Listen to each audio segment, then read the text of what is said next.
Այս տարի բյուջեի սուբվենցիոն ծրագրերին ուղղվել է 7 միլիարդ 35 միլիոն դրամ, ներառյալ վերջին 1 միլիարդ 634 միլիոն դրամ հատկացումը։ Սուբվենցիոն համակարգը ըստ վարչապետի վերափոխել է երկիրը, արտահայտել տարածքային համաչափ զարգացումը, ընդգծեց էներգոարդյունավետության նպատակով նորոգվող բազմաբնակարան շենքերի ծրագրերը։ Բնակիչների արձագանքը ըստ վարչապետի դրական է, քանի որ էականորեն կրճատվել են կոմունալ ծախսերը։ Ծրագրով իջևանում նորոգվել է 4 շենքի 12599 քառակուսի մետր արտաքին մակերես։ Բնակարանների էներգոարդյունավետության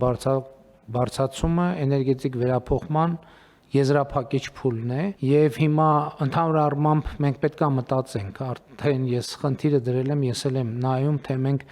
միջգերատեսչական ինչ ձևաչափ կարող ենք ունենալ, որպեսզի ապահովի էներգետիկ այս տրանսֆորմացիան, որը վերաբերվում բոլոր փուլերին, արտադրական հզորությունների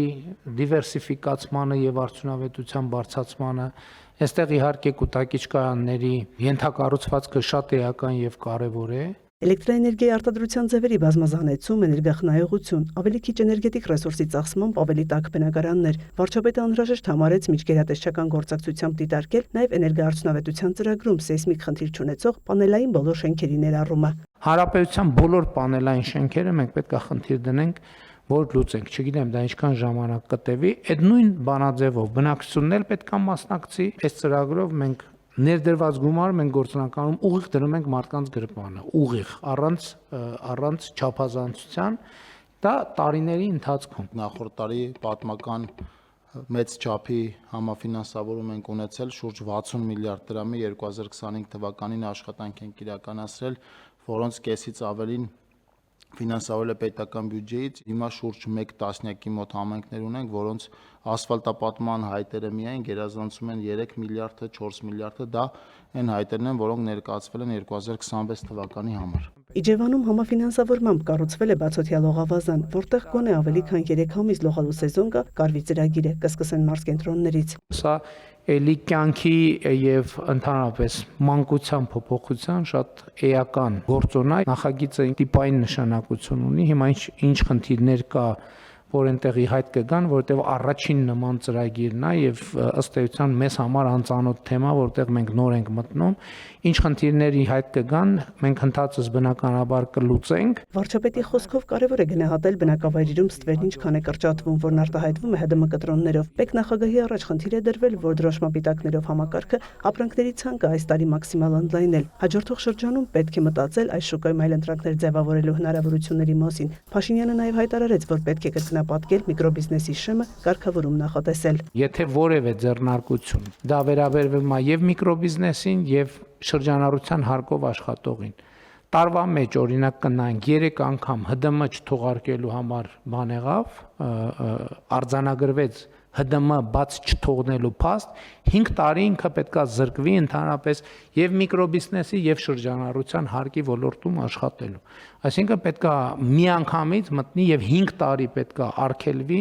միայն ավելացված արժեքի հարկի համակարգով պետքա աշխատի։ Ես հասկանում եմ, որ կարա ոմանց համար սա նշանակի դե ֆակտո փակում, բայց ուրեմն թող ՀԴՄ կտրոնները թողարկեն։ ՀԴՄ կտրոնները պետքա թողարկվեն, չի կարող այլ կերպ լինել։ Հիմա ես հանձնարարում եմ, որ այս երկու կարգավորումը իրար հետ անենք, որպեսզի հունվարի 1-ից 2027 թվի աշխատի։ Միկրոբիզնեսը 24-ից դառնա 50 միլիոն դրամ տարեկան շրջանառությունը։ Ռոստել Խոզնաձորի Կիրառած սահմանափակումների հետևանքները մեղմելու նպատակով ջերմոցային արտադրանք արտահանողներին կտրվի լրացուցիչ արտոնություն։ Նշվեց, որ կնքվել է 20 պայմանագիր եւ 91.5 հեկտար տարածքում ջերմատնային տնտեսություններ են հիմնվում, որից 34.5 հեկտարը արդեն հիմնվել է այս տարի արտադրանք թողարկել։ Առաջարկվում է, որ այս 34.5 հեկտարի համար ծրագրի շրջանակում այդ ջերմատների շահառուների համար հուլիսի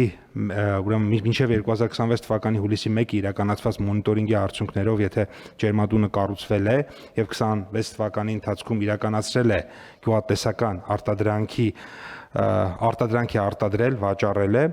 վարկի մարման համար սահմանված առավելագույն 8 տարի ժամկետը երկարաձգել 6 ամիս ժամկետով եւ սահմանված 12 ամիս արտոնյալ ժամկետից բացի տրամադրել լրացուցիչ 6 ամիս վարկի մայր գումարի եւ տոկոսադրույքի արտոնյալ ժամկետի մարքեթի համար։ Արտոնությունից օգտվելու համար շահառուն կարող է դիմել ֆինանսական կառույցին մինչև սեպտեմբերի 1-ը։ Դիմումին կից ներկայացնելով ՊԵԿ-ի տրամադրած տեղեկանք 2026-ին իրացված գյուղատնտեսական արտադրանքի եւ էկոնոմիկայի նախարարության տրամադրած տեղեկանք մոնիտորինգի արդյունքներով ջերմատան կառուցման վերաբերյալ։ Մեր մոնիտորինգը ցույց է տալիս, որ ընթացիկ իրավիճակում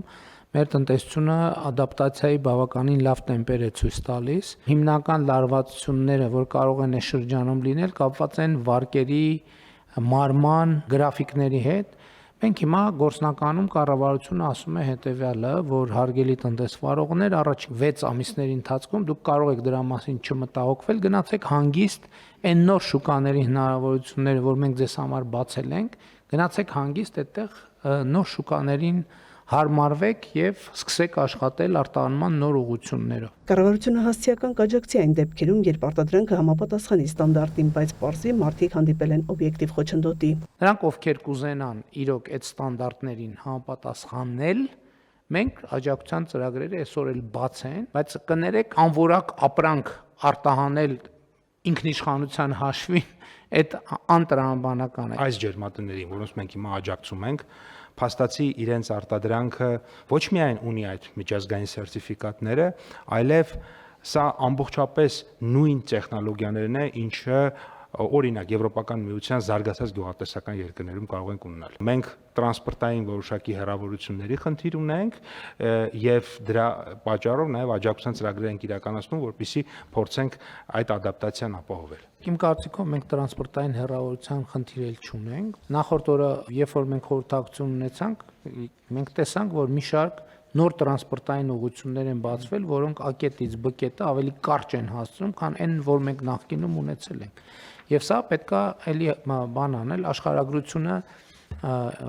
նուրբ գիտություն է, իրան տարբեր հնարավորություններ ունի, պետք է այդ տարբեր հնարավորությունները պարզապես տեսնել։ Իհարկե նաև հնդածս կզբաղվենք նաև Եվրասիական տնտեսական միությունում ստեղծված խնդիրները կարգավորելու հարցով։ Հունիսի 1-ից հունիսի 17-ը 411 տոննա ջերմատնային բանջարեղեն եւ ելակ մոտ 1.8 միլիոն հատ ծաղիկ է արտահանվել Վրաստան, Ուզբեկստան, Էմիրություններ, Իրան, Ուկրաինա, Բուլղարիա, Կիպրոս, Լատվիա, Ռումինիա, Չեխիա, Ավստրիա, Նիդերլանդներ, Ֆրանսիա, Բելարուս, Ղազախստան, նշեց էկոնոմիկայի նախարարը։ 162 տոննա ծիրան ենք արտահանել, որը սրա մեջ չէր մտնում, ընդ որում ծիրանը կարելի է ասել 3 նոր արդեն սկսել ենք, մինչև այս տարի, ինչպես ասում են, տարին հետ էր եւ նոր սկսում է հասնել 3 առաջին արտահանումներն ենք ունեցել Ուկրաինա, Վրաստան։ Աջակցություն կտրվի գործատուներին, որոնք առնվազն 3-ից 6 ամսով աշխատանքային պայմանագիր կկնքեն առաջին կամ երկրորդ խմբի հաշմանդամություն ունեցող անձանց եւ 63-ից բարձր տարիք ունեցող անձանց հետ։ Առաջին 3 ամիսների համար առաջարկվում է եկամտային հարկի 50% փոխհատուցում, բայց ոչ ավելի քան 25000 դրամը։ 4-ից 6 ամիսների համար, այսինքն երբ որ կշարունակվի եւ ըստ էության ավելի կայուն կդառնա այդ աշխատանքային հարաբերությունը 100%-ի չափով եկամտային հարկի, բայց ոչ ավել 50000 դրամը եւ եթե այդ աշխատանքային հարաբերությունները ավելի կայուն կլինեն, այսինքն 1 տարին կլռանա, 1 տարվա ավարտին նաև 100,000 դրամի չափով միանվագ աջակցություն գործատուին։ Ծրագիրը նախատեսվում է սկսել 2027 թվականի հունվարի 1-ից։ Մայա Խաչատրյան, լուրեր։